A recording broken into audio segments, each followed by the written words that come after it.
আপনি কি জানেন বরকত মানে শুধু টাকা পয়সা নয়, বরকত মানে জীবনে শান্তি, সুখ এবং হৃদয়ের সান্ত্বনা।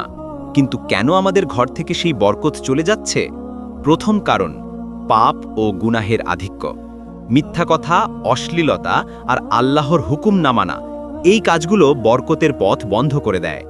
দ্বিতীয় কারণ হারাম উপার্জন ও সুদের কারবার। যে সম্পদে হারাম মেশে তা দ্রুত শেষ হয়, জীবনে শুধু অভাব ডেকে আনে। তৃতীয় কারণ প্রতারণা, ধোঁকা ও মিথ্যা কসম।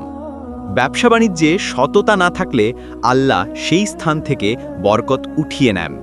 চতুর্থ কারণ নেয়ামতের অকৃতজ্ঞতা ও অপচয়। আল্লাহর দেওয়া রিজিক পেয়ে শুকরিয়া আদায় না করা এবং সম্পদ নষ্ট করা। আল্লাহ এতে কঠিন অসন্তুষ্ট হন। কিন্তু চিন্তা নেই, এই বরকত ফিরিয়ে আনার উপায়ও আছে। মাত্র দুটি কাজ করুন। ১. সব সময় হালাল পথে চলুন এবং আল্লাহর কাছে বেশি বেশি ক্ষমা চান। ২. নিয়মিত সাদাকা ও দান করুন। দান বরকতকে বহুগুণে বাড়িয়ে দেয়। মনে রাখবেন, এই ভিডিও আপনার পরিবারের জন্য খুব জরুরি। শেয়ার করুন এবং কমেন্টে লিখুন, আল্লাহ আমাদের ঘরে বরকত দিন।